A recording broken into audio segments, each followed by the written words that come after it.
السلام علیکم، یا علی مدد۔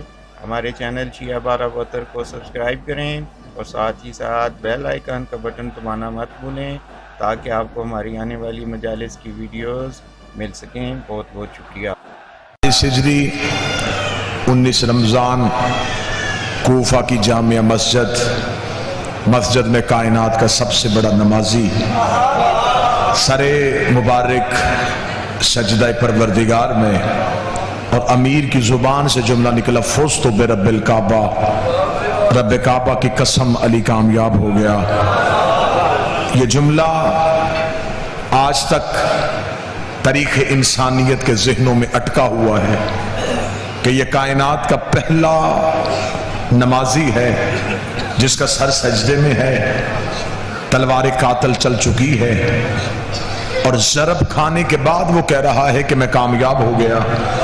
علی کا جملہ کہنا تھا یا قاتل کے ہاتھ سے تلوار چھوٹ کے زمین پہ گر گئی، قاتل علی کے قہر سے ڈر گیا کہ یہ قتل ہو کے بھی کامیاب ہے، میں قتل کر کے بھی ناکام ہو گیا۔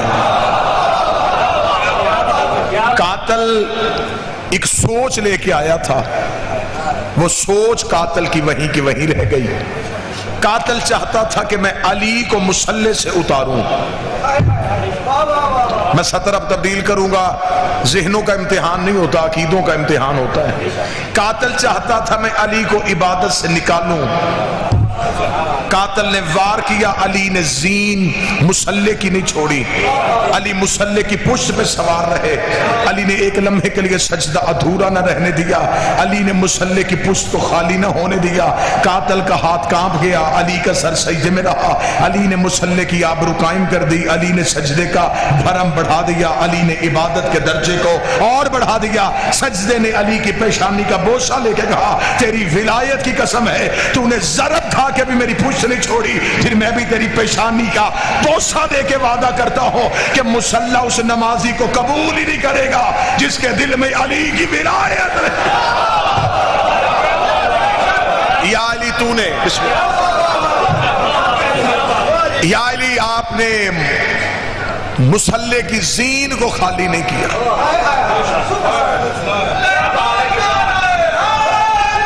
یا علی کا اور مسلح کا رشتہ اتنا مضبوط ہو گیا، مسلح کو وہ نمازی اچھا نہیں لگتا جس کے دل میں علی نہ ہو۔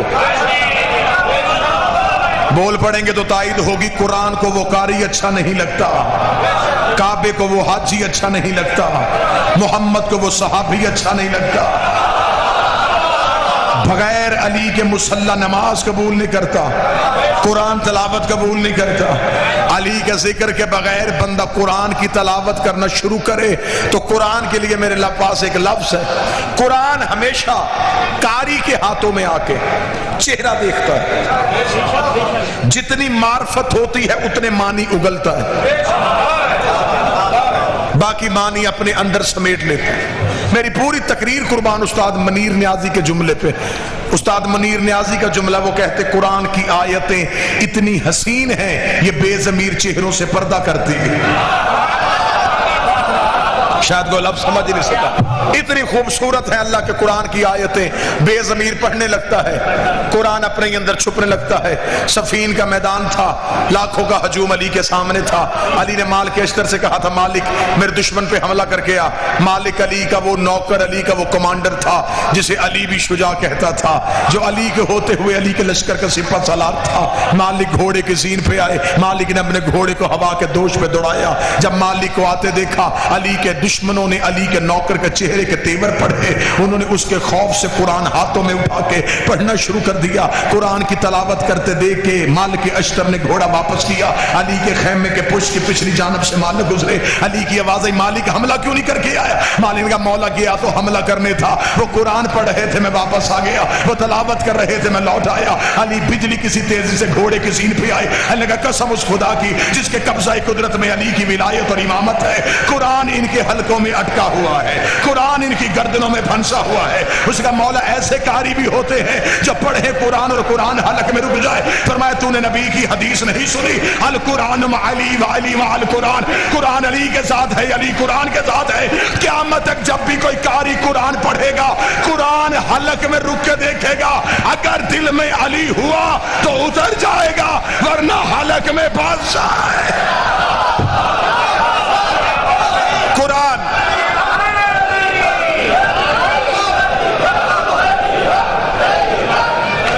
عبادتوں کے مرکز کو علی کہتے ہیں۔ اب میں مضمون کی طرف آؤں جی۔ 19 رمضان 40 ہجری، تاریخ انسانیت کا ایک سب سے بڑا قتل، اور آج تک وہ تاریخ میں چھپا ہوا ہے۔ میں اپنی قوم کے نوجوان نسل کی توجہ اس موضوع کی طرف مبذول کروانے کے لیے جملہ پڑھنے لگا۔ مورخ نے ظلم کیا، اس نے لکھا کہ عبد الرحمن ابن ملجم یہ علی کا قاتل تھا، یہ کرائے کا قاتل تھا۔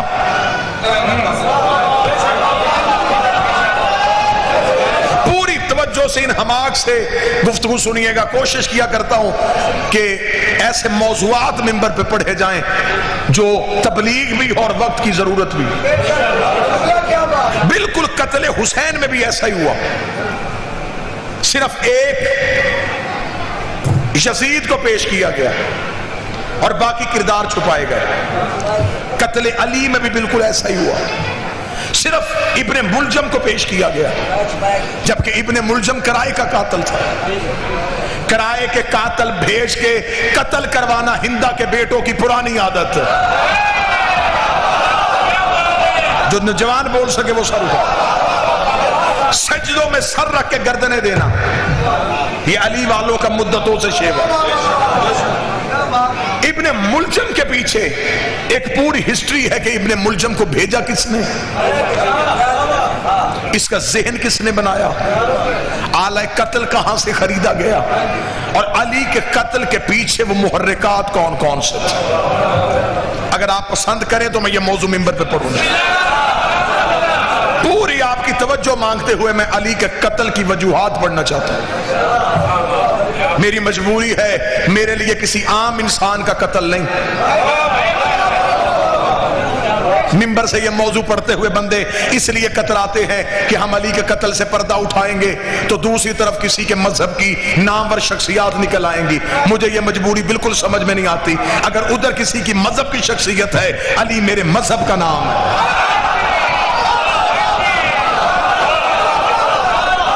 کسی کی جھونپڑی کو آگ لگے تو بے شک لگے، ہمیں کرنی ہے قتل علی کی تحقیق۔ اور ایک بات یاد رکھیے گا، ہمیشہ قتل میں خاموشی بھی قتل سمجھی جاتی ہے۔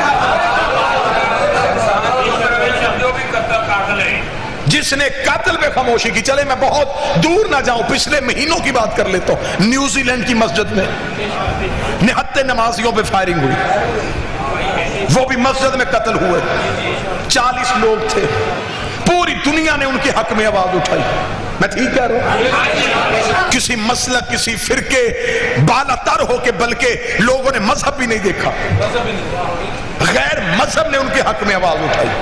احتجاج پوری دنیا میں اتنا ہوا کہ نیوزی لینڈ کی پرائم منسٹر کو سیاہ لباس پہن کے مسلمانوں کے گھروں میں جانا پڑا۔ اس نے اپنی پارلیمنٹ کے اجلاس کا آغاز اللہ کے قرآن کی تلاوت سے کروایا۔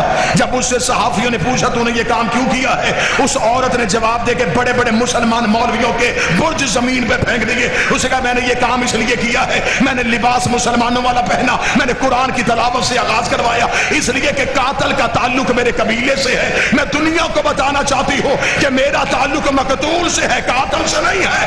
مسلمان غیرت کر، 19 رمضان کو کوفہ کی مسجد میں علی کا قتل ہوا ہے، مسجد کا لاؤڈ سپیکر کھول اور ترافیوں کے بعد دنیا کو بتا تیرا تعلق قاتل کے ساتھ ہے یا مقتول کے ساتھ، کس کے ساتھ ہے تیرا؟